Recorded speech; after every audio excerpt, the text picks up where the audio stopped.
한 번만 더 그러면 손목이랑 뼈랑 따로 움직일 끼다. 형님, 저 아주머니 뭔가 이상한데. 지금 네가 누군지 알고 그런 짓 하는 기가. 뭐라고요? 아주머니, 생선 냄새 너무 맡으셨네. 너는 사람한테 함부로 대하면 안 된다는 걸 오늘 배우고 가. 와, 진짜 이게 뭐라고 이렇게 무섭노? 그냥 장사하는 분 아니었나?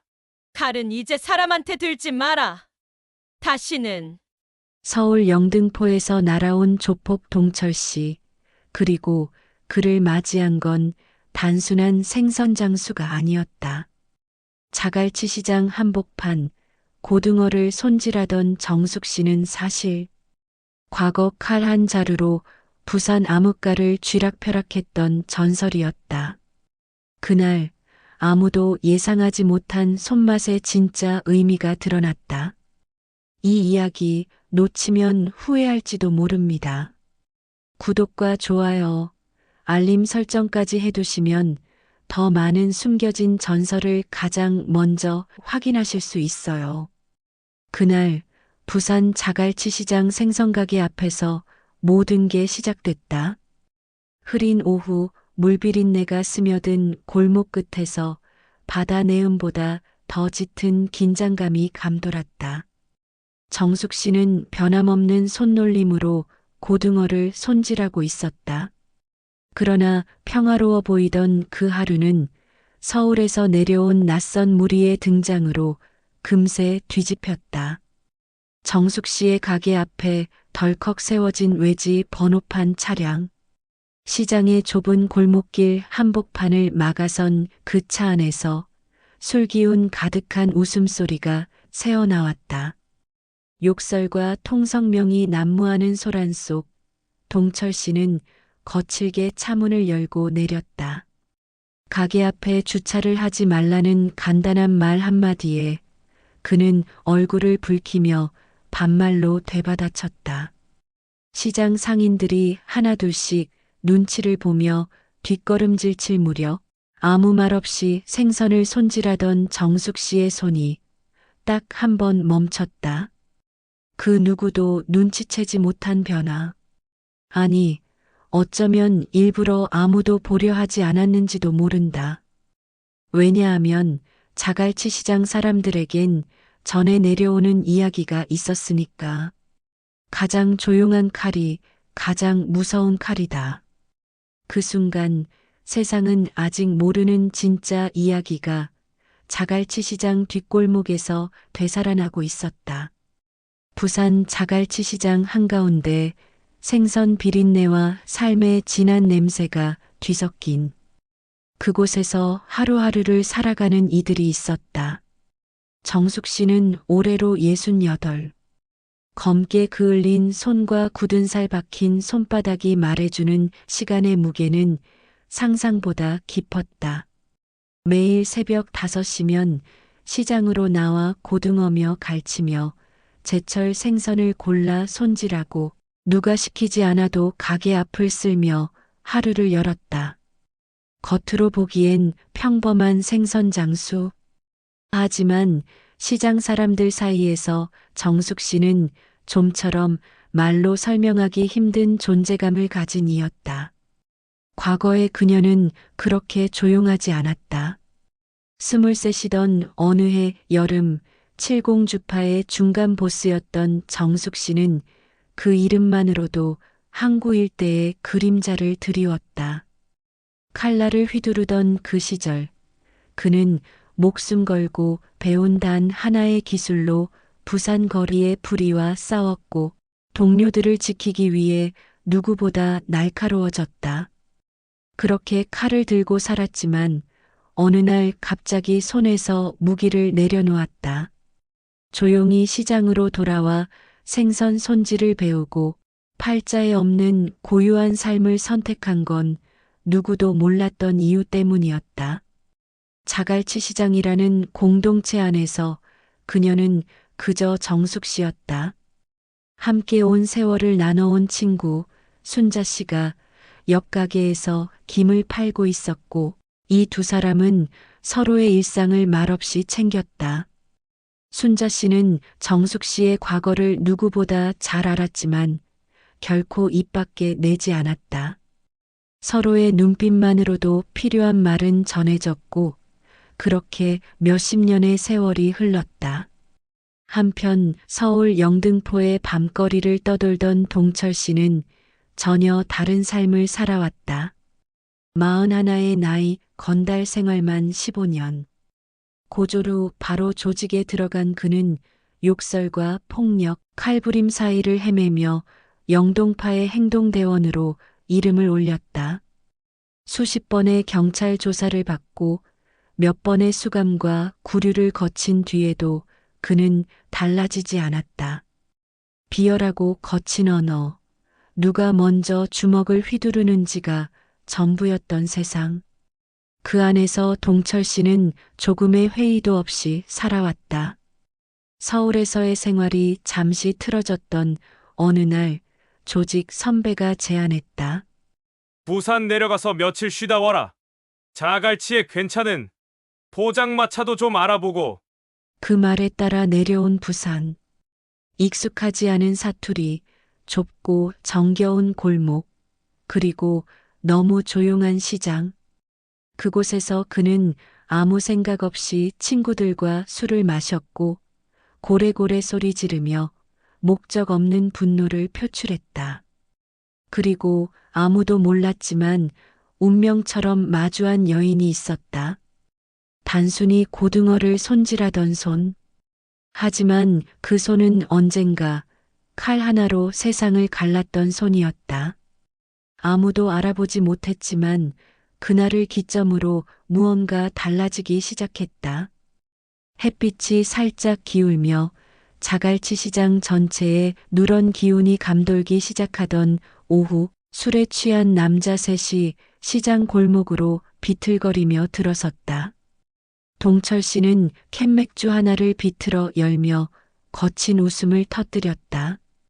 비틀비틀 걷던 그의 발걸음은 결국 정숙 씨의 생선가게 앞에서 멈췄고 뒤따르던 친구들이 그의 눈짓에 따라 좁은 길목에 차를 대는 순간 정숙 씨 가게 앞은 단숨에 통행이 막혔다. 몇몇 손님들이 당황한 얼굴로 뒷걸음질 쳤고 생선을 사려던 중년 여성은 헛기침 한 번 내뱉고는 방향을 바꿨다. 시장 특유의 복잡되던 분위기가 갑자기 얼어붙었다. 정숙 씨는 고등어의 내장을 손질하던 손을 멈추지 않았지만 눈동자 한쪽이 살짝 흔들렸다. 가게 앞에서 시끄럽게 떠들던 동철 씨는 이 좁은 시장에 뭘 이렇게 예민하게 구노? 하고 투덜거렸고 그러곤 남은 통닭뼈를 손에 들고 이리저리 휘두르다가 툭 하고 뱉은 것이 하필이면 정숙 씨 가게 앞이었다. 조용했던 시장. 그 뼈 하나가 바닥에 떨어지는 소리가 마치 벼락처럼 울렸다. 그러나 정숙 씨는 여전히 말을 하지 않았다. 단지 눈썹이 아주 미세하게 올라갔고 입꼬리가 아주 조금 떨렸다. 뭔가 이상했다. 그 자리에 있던 시장 상인 몇몇이 움찔하며 뒤를 돌아보았고 옆 가게에서 김을 고르고 있던 순자 씨도 이 상황을 곧바로 감지했다. 바로 뛰쳐나와 앞치마를 매단 채 동철 씨를 향해 성큼 다가섰다. 야, 이놈아! 순자 씨의 외침은 삽시간에 골목을 울렸다. 목소리의 떨림은 두려움이 아니라 분노에서 비롯된 것이었다. 지금 네가 누군지 알고 그런 짓 하는 기가? 하지만 동철 씨는 술기운에 눈이 풀린 채 껄껄 웃으며 말했다. 뭐라고요? 아주머니, 생선 냄새 너무 맡으셨네. 주변 상인들조차 숨을 죽인 그 순간에도 정숙 씨는 여전히 입을 열지 않았다. 단지 칼을 손에서 내려놓는 소리, 아주 조용히 탁. 그 사소한 동작 하나에 순자 씨의 눈빛이 흔들렸다. 그토록 오랜 시간이 흘렀는데도 그 소리는 여전히 뼛속을 긴장하게 만들었다. 정숙 씨의 오른손은 빈손이 되었지만 그 자리에 남은 것은 단순한 칼자루가 아니었다. 그건 과거의 그림자, 그리고 모두가 잊은 이름이었다. 그 순간 작은 갈등이 눈에 띄지 않게 태동했다. 그리고 아무도 아직 눈치채지 못했지만 그 태동은 조용히 폭풍을 불러오고 있었다. 순자 씨의 호통 이후에도 동철 씨는 전혀 위축되지 않았다. 입꼬리를 비틀며 웃었고 손에 든 캔맥주를 바닥에 툭 떨어뜨렸다. 부서진 캔에서 맥주가 흘러나와 시장의 낡은 시멘트 바닥을 더럽혔다. 주변의 다른 상인들은 하나둘씩 문을 닫기 시작했고 평소라면 한마디쯤 툭 내뱉을 어르신들도 조용히 안쪽으로 들어가 버렸다. 정숙 씨는 한 손으로 앞치마를 털어냈다. 기름과 핏물이 묻은 앞치마 끝을 정리하며 천천히 몸을 일으켰다. 그 눈빛에는 피로와 분노가 섞여 있었고 오래전 잊고자 했던 무언가가 조용히 깨어나고 있었다. 낮게 읊조리는 듯한 목소리가 흘러나왔다. 한 번만 더 그러면 손목이랑 뼈랑 따로 움직일 끼다. 순간 공기가 멎었다. 동철 씨는 짧게 웃었다. 하지만 그 웃음은 금세 어색하게 굳었고 뒤에 서 있던 그의 친구들도 느닷없이 입을 다물었다. 그들 중 누군가가 팔꿈치로 조용히 동철 씨의 옆구리를 찔렀다. 형님, 저 아주머니 뭔가 이상한데. 주인은 이미 정숙 씨의 존재를 중심으로 달라져 있었다. 순자 씨는 입술을 깨물었다. 10년 넘게 단 한 번도 보지 못했던, 아니 2번 다시 보고 싶지 않았던 얼굴의 표정을 마주하고 있었다. 그 표정은 위협이 아니었다. 침착했고 계산적이었으며 더 이상 설득도 타협도 없는 결정의 얼굴이었다. 동철 씨는 조심스럽게 한 걸음 물러섰다. 자신도 모르게 손등으로 입가를 훔쳤고 입안의 술기운이 쓰게 느껴졌다. 뭐 장난 좀 한 거 가지고라는 말이 목구멍까지 올라왔지만 차마 내뱉을 수 없었다. 그가 본 것은 단순한 아주머니가 아니었다. 눈동자 깊은 곳에서 깜빡이는 싸늘한 결정력, 칼자국처럼 정돈된 침묵의 포스가 눈앞에서 살아 움직이고 있었다. 정숙 씨는 다시 칼을 들었다. 하지만 이번엔 생선을 자르기 위한 손놀림이 아니었다. 그 칼날은 도마 위에 닿지 않았고 대신 공중에서 멈춰 있었다. 살짝만 움직이면 바로 무언가를 자를 수 있는 거리. 그 정도로만 아주 약간의 경고. 침묵이 길어지자 동철 씨의 이마에 식은땀이 맺혔다. 순자 씨는 뭔가를 말하려다 입을 다물었다. 왜냐하면 이 분위기를 전환시킬 방법이 없다는 걸 알았기 때문이다. 그 순간 정숙 씨는 천천히 칼을 도마 위에 내려놓았다. 똑 하고 울리는 그 소리는 고막이 아닌 가슴을 때리는 소리였다. 시장 어귀로 불어오던 바닷바람도 잠시 멈춘 듯했고 골목 안쪽에서는 개 짖는 소리조차 들리지 않았다. 그 평범해 보였던 오후가 더 이상 평범할 수 없다는 걸 그제서야 모두가 깨달았다. 모두가 모른 척하고 싶었던 과거의 한 장면이 다시 눈앞에 펼쳐지고 있었다. 며칠 뒤 비 내리는 늦은 오후, 하루 종일 흐릿했던 하늘이 검푸르게 가라앉던 그때 자갈치 시장, 뒷골목, 젖은 시멘트 바닥 위로 조심스레 발걸음을 옮기는 남자가 있었다. 바로 그날 소란의 주인공이었던 동철 씨였다. 그날 이후 그는 단 한시도 정숙 씨의 얼굴을 잊을 수 없었다. 서울로 돌아가지 못한 채 부산의 허름한 여인숙에 몸을 뉘고 며칠을 떠돌았다. 조직 선배에게 전화를 걸어 정숙 씨에 대해 물었고 그제서야 모든 퍼즐이 맞춰졌다. 니 미쳤나? 정숙이 몰라. 칠공주 정숙 말이다. 자갈치 칼춤의 전설. 그 한마디에 핏기가 사라졌고 숨이 멎는 듯했다. 어릴 적부터 들었던 부산 암흑가의 전설. 고요한 눈빛으로 상대의 목줄을 꿰뚫던 여자. 그 여자가 생선이나 팔고 있다고 믿었던 그 사람이 바로 자신이 무례하게 대했던 그 여인이었다. 비에 젖은 셔츠가 몸에 들러붙고 신발은 축축하게 젖어 발걸음마다 천근 같았다. 그렇게 그는 다시 자갈치 시장으로 향했다. 누군가 알아보지 않기를 바라는 마음과 도망치고 싶지만 도망칠 수 없는 죄책감 사이에서 휘청거렸다. 시장 입구에 도착했을 때 그의 손에는 하얀 봉투 하나가 들려 있었다. 빈 봉투 속엔 아무것도 없었다. 그저 마음을 표현할 길이 없어 무언가를 담고 싶었을 뿐.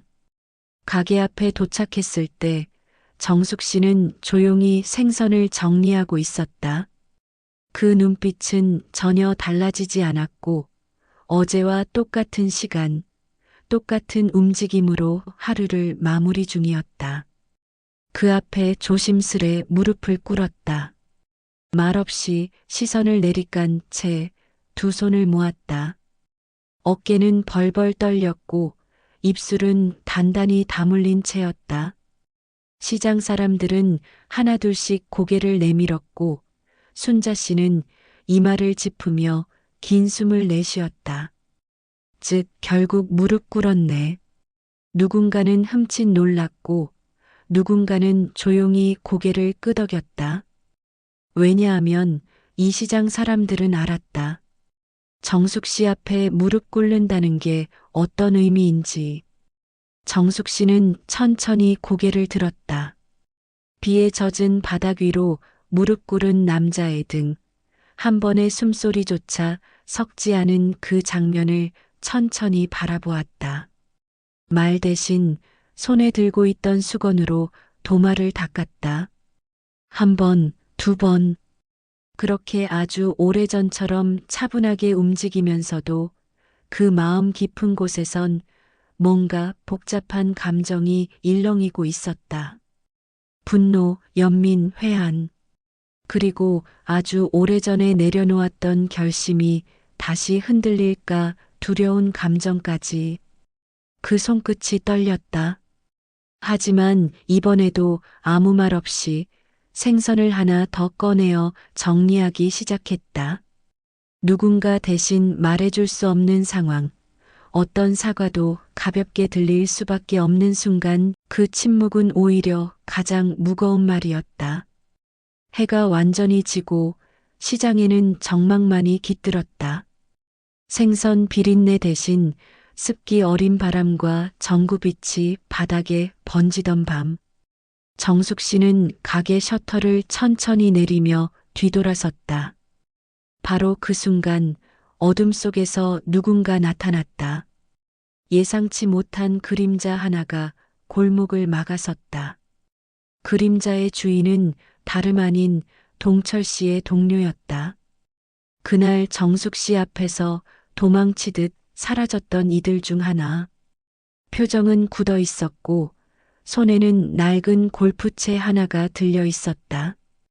우리 형님이 저 여자 앞에서 무릎 꿇었다고. 거친 말이 골목을 울렸고 공포가 시장 끝자락까지 스며들었다. 그는 이해할 수 없었다. 조직 안에서 늘 거칠게 살았던 그 형님이 어느 이름 없는 생선 장수 앞에서 허리를 꺾고 머리를 숙였다는 사실이. 그걸 본 순간 자존심이 무너졌다고 느꼈다.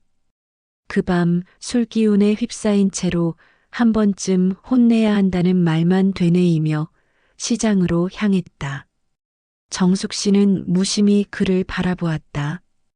두 눈은 어둠에 가려졌지만 기운은 전혀 흐트러지지 않았다. 그림자 속에서 다가오는 폭력의 기운, 그건 과거에 수없이 마주했던 낯익은 감각이었다. 고요한 숨소리와 함께 심장은 오래된 리듬을 되찾고 있었다. 이 나이에 또 칼을 들어야 한단 말이가. 내면 깊은 곳에서 되뇌는 문장. 그 문장은 무겁고 고통스러웠다. 하지만 가만히 당하고만 있을 수는 없었다. 지켜야 할 공간이 있었고, 이젠 폭력보단 평화를 위해 움직여야 하는 이유가 있었다. 그림자가 가까워지자 정숙 씨는 미동 없이 그대로 서 있었다. 골프채를 든 사내가 성큼 다가와 위협적으로 팔을 들어 올렸다. 그러나 그 찰나 몸이 기억한 움직임이 다시 살아났다. 몸을 숙이고 발을 옆으로 빼며 중심을 무너뜨린 뒤 옆 허리춤에 숨겨뒀던 해무룡 길칼이 한 바퀴 공중을 그렸다. 칼날은 상대를 겨냥한 것이 아니었다. 오히려 공포심을 남기기 위한 경고였다. 어둠 속에서 반짝이던 칼끝은 공기마저 베어내듯 날카로웠다. 사내의 손에서 골프채가 떨어졌다. 두려움은 언제나 예상보다 빨리 찾아왔다. 두 다리가 풀린 채 뒷걸음질 치는 그를 향해 정숙 씨는 단 한 발자국도 다가가지 않았다. 고요한 위압감. 그건 폭력이 아닌 통제된 분노에서 비롯된 것이었다.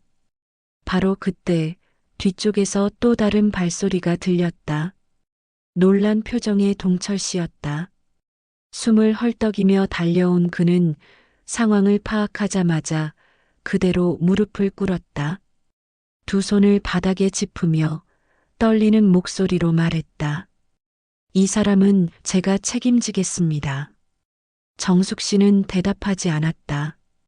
바로 눈앞에서 긴장을 떨며 조용히 주저앉은 두 사람을 바라보며 손에 쥔 칼을 바닥에 내려놓았다. 이번에도 칼은 피를 보지 않았다. 그러나 그 누구보다도 깊은 흔적을 남기고 있었다. 그 밤 자갈치 시장엔 다시 정적이 흘렀다. 그러나 이제 그 정적은 단순한 침묵이 아닌 오랜 과거와 새로운 미래가 교차하는 복잡한 무게였다. 비가 그친 자갈치 시장 골목, 바닥에 남은 물자국 위로 미세하게 스며드는 빛이 일렁였다.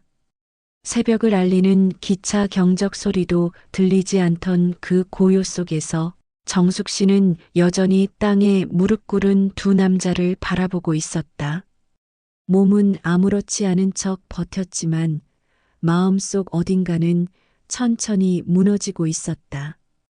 이 나이 먹도록 또다시 칼을 들어야 했다는 사실, 그 순간에도 한치의 망설임이 없었다는 사실이 무엇보다 더 고통스러웠다.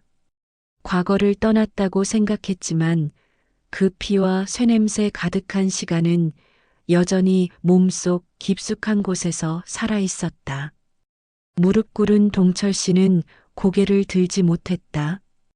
흙먼지가 묻은 이마 위로 식은땀이 흘렀고 가슴 깊은 곳에서 터져나오는 죄책감과 부끄러움이 혀끝까지 차올랐지만 그 어떤 말로도 이 상황을 정리할 수 없다는 걸 알고 있었다.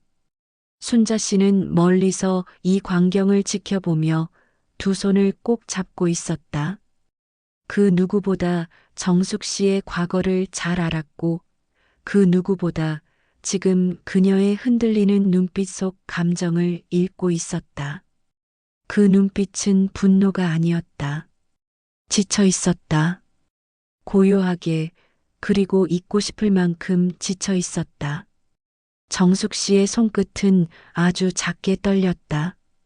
그 진동이 손목으로, 어깨로, 결국 가슴으로 퍼졌다.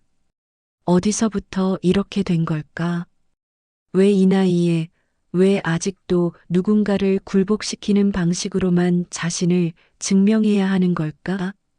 다 내려놨다고 생각했는데 아니었네. 속으로 울려 퍼지는 그 한마디에 두 눈이 서서히 붉어지기 시작했다. 눈물이 아니라 회한이었다. 오래도록 쌓여있던 기억들이 흘러내리기 시작하는 순간이었다. 동철 씨는 이제 더 이상 고개를 들 수 없었다. 목구멍이 뻐근하게 막혔고 어깨가 떨렸다. 지난 몇 년간 자신이 걸어온 길이 얼마나 공허하고 얼마나 무의미했는지 한꺼번에 깨닫는 순간이었다. 그런데도 정숙 씨는 아무 말도 하지 않았다. 그저 천천히 고개를 숙여 떨리는 손으로 도마 위에 널브러져 있던 칼을 다시 잡았다. 이번엔 뭔가를 자르기 위해서가 아니었다. 그저 제자리에 돌려놓기 위해. 칼을 제자리에 올려놓고 그 손을 가만히 쓸어내릴 때 그녀는 겨우 스스로를 다독일 수 있었다. 내가 지켜야 할 건 이제 이 칼이 아니라 이곳에서 함께 사는 사람들의 평온이라는 걸. 동철 씨가 입을 열었다. 목소리는 거의 속삭임에 가까웠고 바닥을 향해 떨리는 손으로 용서를 구했다. 하지만 그 목소리는 바람에 묻혀 흘러갔다. 정숙 씨는 그저 고개를 돌려 하늘을 올려다봤다. 먹구름은 이미 다 거쳤고 붉은 새벽빛이 조용히 시장 지붕 너머를 물들이고 있었다. 그 순간 모두가 감정을 억누른 채 숨죽이고 있었지만 그 누구보다 강하게 무너져 내린 사람은 정숙 씨 자신이었다. 시장에 다시 빛이 들기 시작한 아침, 정숙 씨는 여느 때처럼 가게 문을 열었다. 전날 밤의 소라는 마치 한편의 꿈처럼 고요한 아침의 일상에 묻혀버린 듯 보였다. 하지만 마음 깊은 곳에서는 여전히 무거운 감정이 남아 있었다. 아직 정리되지 않은 감정들 사이에서 정숙 씨는 생선 박스를 정리하며 생각에 잠겼다. 내가 다시 이 자리를 지킬 수 있을까? 이 손끝의 평온함을 끝까지 지켜낼 수 있을까? 칼을 놓았다고 해서 과거가 사라지는 것은 아니었다. 다만 이제는 그 칼을 들지 않고도 사람을 바꿀 수 있다는 걸 믿고 싶었다. 그날 아침 가게 앞에 다시 한번 조심스레 모습을 드러낸 사람이 있었다. 바로 동철 씨였다. 손에는 작은 아이스박스 하나와 투박한 꽃 한 다발이 들려 있었다. 무릎을 꿇지도 고개를 숙이지도 않았다. 다만 눈을 마주치며 조용히 인사를 건넸다. 오늘부터 여기서 생선 배우고 싶습니다. 그 말은 단순한 요청이 아니었다. 폭력 대신 노동을 배우겠다는 다짐이었고 삶을 바꿔보겠다는 몸부림이었다. 정숙 씨는 잠시 그 얼굴을 바라보다 아무 말 없이 고개를 끄덕였다. 그리고 도마 옆자리를 가리켰다. 처음엔 어설펐다. 생선 손질은 커녕 고등어 한 마리도 제대로 쥐지 못했다. 하지만 동철 씨는 끊임없이 반복했고 손에 물집이 잡히는 것도 마다하지 않았다.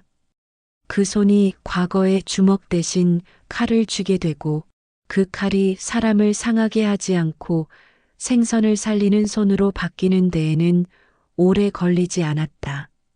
정숙 씨는 말이 없었다. 하지만 동철 씨의 손놀림을 보며 그 마음의 태도를 읽고 있었다. 더 이상 자신의 존재를 위협하는 누군가가 아니었고 이제는 지켜보고 응원해 줄 수 있는 사람으로 다가오고 있었다. 시장 사람들도 조금씩 마음을 열었다. 처음엔 경계하고 의심의 눈초리를 보내던 이들도 매일같이 새벽에 시장 청소를 하고 생선을 정리하는 그의 뒷모습을 보며 한마디씩 말을 걸기 시작했다. 순자 씨는 장난스럽게 말했다. 이제 정숙이 밑에서 칼 배우면 너도 칠공주 되는 기가?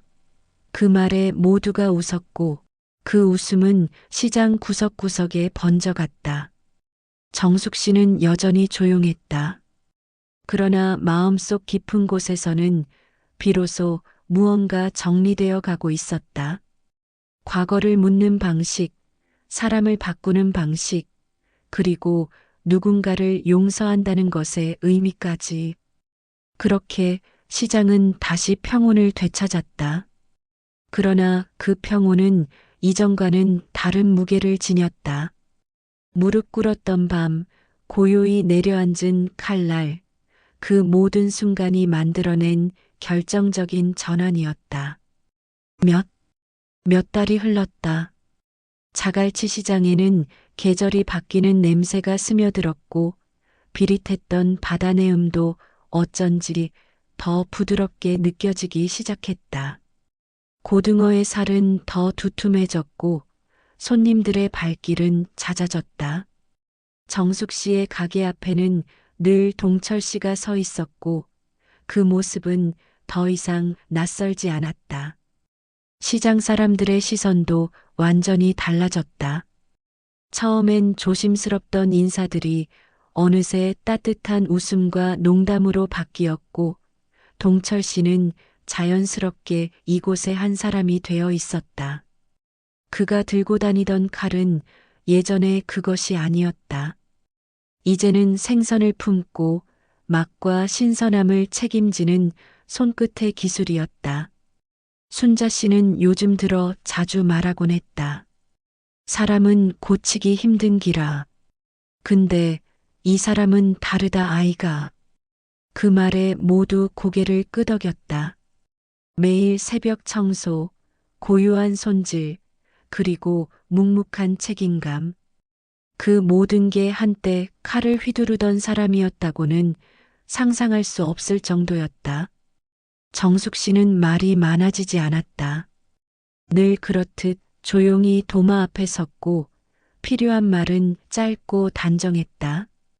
그러나 그녀의 눈빛은 전보다 훨씬 부드러워졌고 그 따뜻함은 시장 전체를 감쌌다.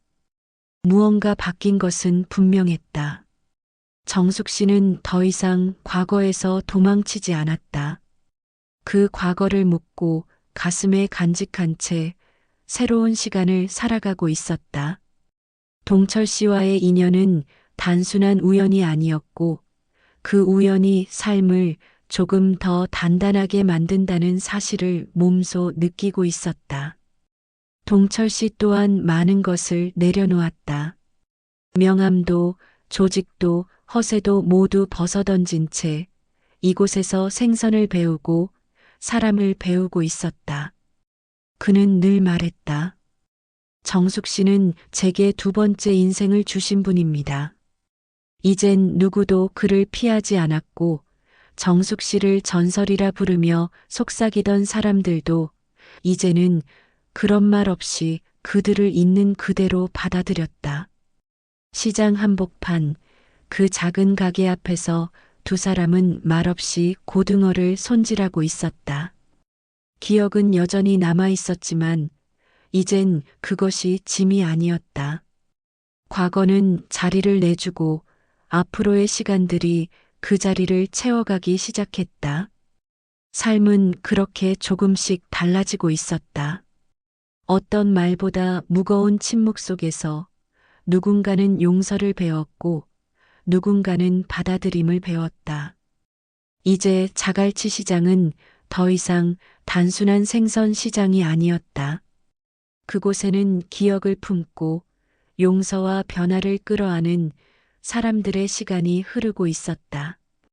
부산 자갈치 시장 골목 끝 작은 생선 가게의 셔터가 올라가면 비로소 하루가 시작된다는 것을 이젠 시장 사람들 모두가 알고 있었다. 정숙 씨는 여전히 그 자리에 있었다. 무표정한 듯 조용하지만 그 눈빛엔 예전보다 훨씬 많은 이야기가 담겨 있었다.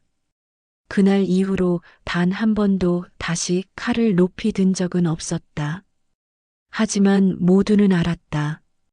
그 손끝에 있는 것은 단순한 기술이 아니라 수십 년을 살아낸 기억과 무게라는 것을. 동철 씨는 시장 사람들에게 사장님 대신 자연스레 정숙 스승님이라 불렀다. 처음엔 웃음 섞인 농담이었지만 그 말엔 깊은 존경과 감정이 담겨 있었다. 정숙 씨도 이젠 그 호칭에 웃으며 고개를 끄덕였다. 과거를 완전히 지운 건 아니었다. 하지만 그 과거를 부끄러워하지 않기로 지금의 자신을 더 당당하게 살아가기로 마음먹었다. 순자 씨는 여전히 옆가게에서 김을 굽고 틈만 나면 두 사람에게 간식을 챙겨왔다. 이제는 좀 우스이소, 정수가. 그 말에 정숙 씨가 조용히 웃었고 순자 씨는 그 웃음을 본 날 하루 종일 기분이 좋았다. 그렇게 시장은 다시 흐르고 있었다.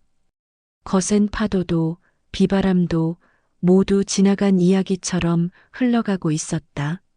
하지만 그 바닥에는 흔적이 남았고 그 흔적은 오늘을 더 단단하게 만들고 있었다. 정숙 씨는 가끔 생각하곤 했다. 그날 칼을 다시 들지 않았더라면 지금의 이 평온이 있었을까? 아니면 영영 과거에 붙들려 살고 있었을까? 그날 다시 칼을 내려놓고 누군가를 받아들이기로 한 그 결심, 그 선택이 결국 자신을 구한 것임을 이제는 확실히 알 수 있었다. 동철 씨는 말하곤 했다. 이 생선 한 마리에 사람의 마음도 바뀝니다. 웃으며 내뱉은 그 말은 사실 그 누구보다 진심이었다. 그는 다시는 예전으로 돌아가지 않겠다고 맹세했다. 정숙 씨는 언젠가 자신의 자리를 물려주게 될 날을 준비하며 한 사람 한 사람에게 정성껏 칼을 전하고 있었다. 생선을 손질하는 법보다 먼저 마음을 다듬는 법을 알려주는 중이었다. 폭력으로는 절대 얻을 수 없던 존경과 평온. 그 모든 것을 이제는 도마 위의 침묵과 생선 한 마리로 이야기할 수 있었다. 이야기는 끝났지만 그 삶은 여전히 자갈치 시장에서 조용히 이어지고 있다. 여러분은 어떻게 생각하시나요? 정숙 씨의 선택, 그리고 동철 씨의 변화, 이 이야기를 통해 무엇을 느끼셨나요? 댓글로 여러분의 의견을 남겨주세요. 그리고 이런 숨은 인생 이야기를 더 보고 싶으시다면 구독과 좋아요, 알림 설정까지 잊지 마세요. 함께 해주셔서 감사합니다. 다음 이야기에서 또 만나요.